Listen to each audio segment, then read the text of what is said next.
আলহামদুলিল্লাহ, আলহামদুলিল্লাহি নাস্তাঈনুহু। সকল প্রশংসা মহান আল্লাহর জন্য, যিনি আসমান ও জমিন সৃষ্টি করেছেন এবং মানুষের হৃদয়ে ভালোবাসার বীজ স্থাপন করেছেন।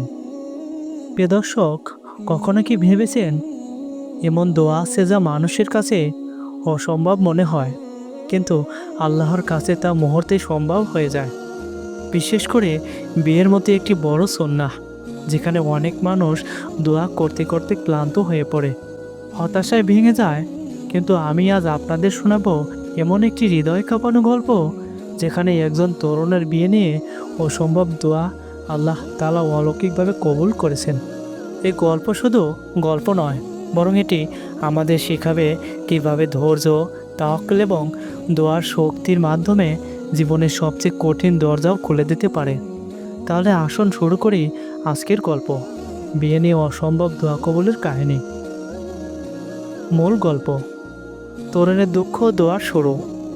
ঢাকায় এক সাধারণ মুসলিম পরিবারে জন্ম নেওয়া হাসান পড়াশোনা শেষ করে চাকরিতে যোগ দিয়েছিলেন। পড়াশোনা শেষ করে চাকরিতে যোগ দিলেও জীবনের বড় স্বপ্ন ছিল একটি হালাল বিয়ে করা। কিন্তু সমস্যার পাহাড় তাকে ঘিরে ধরেছিল। পরিবার দরিদ্র, বিয়ের খরচ জোগানের মতো সামর্থ্য নেই। আত্মীয় স্বজন প্রায়ই বলতো, এই অবস্থায় কারো পরিবার তোমাকে মেয়ে দেবে? সমাজের চোখে হাসান ছিল অযোগ্য, কিন্তু হাসান কখনো হার মানেনি।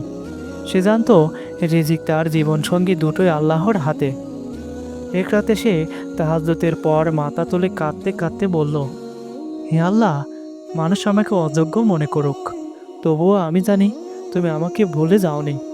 আমি শুধু হালাল বিয়ে চাই, যেন তোমার দিন রক্ষা করতে পারি। ইস্তিগফার ও দরুদ শরীফের দীর্ঘতা।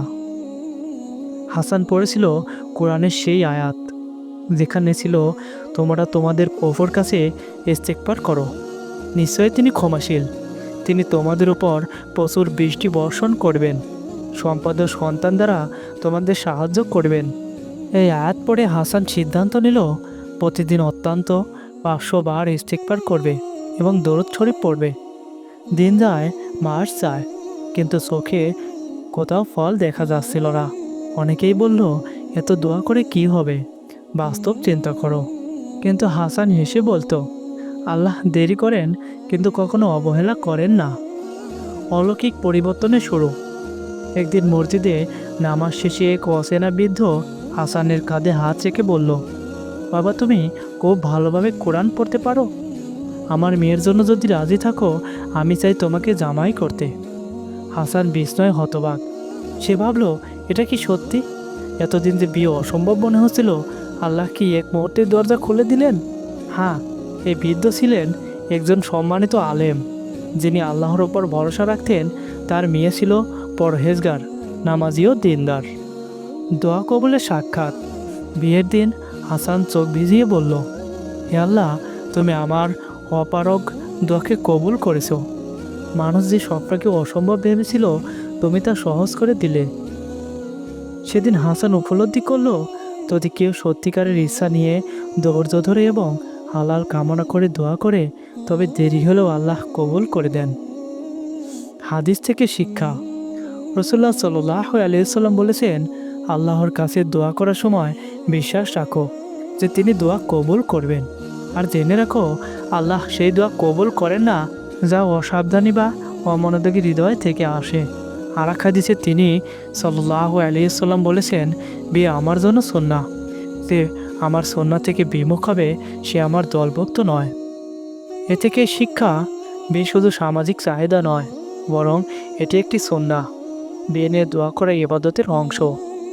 ধৈর্য, ইস্তিগফার, দরুদ শরীফ এবং তাহাজ্জুদের দোয়া কবুলের অন্যতম মাধ্যম।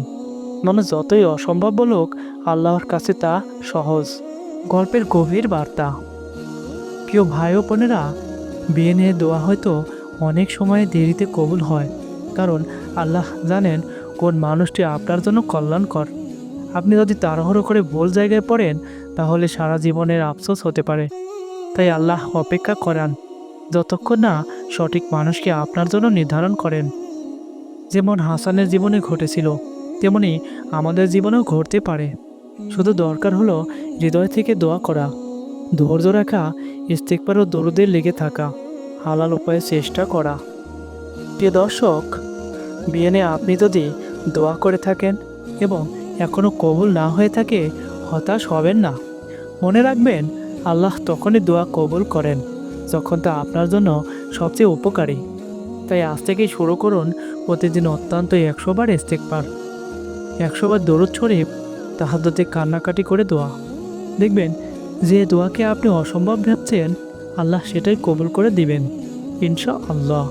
প্রিয় দর্শক, যদি আজকের গল্প আপনার হৃদয়ে আলো জ্বালায়, তবে দয়া করে ভিডিওটি লাইক দিন, কমেন্টে আল্লাহুম্মা আমিন লিখুন এবং অন্য মুসলিম ভাই বোনদের সাথে শেয়ার করুন। আমাদের চ্যানেল সাবস্ক্রাইব করুন, কারণ সামনে আরও হৃদয় ছোঁয়া ইসলামিক গল্প, দোয়ার রহস্য আপনাদের সাথে তুলে ধরব ইনশাআল্লাহ।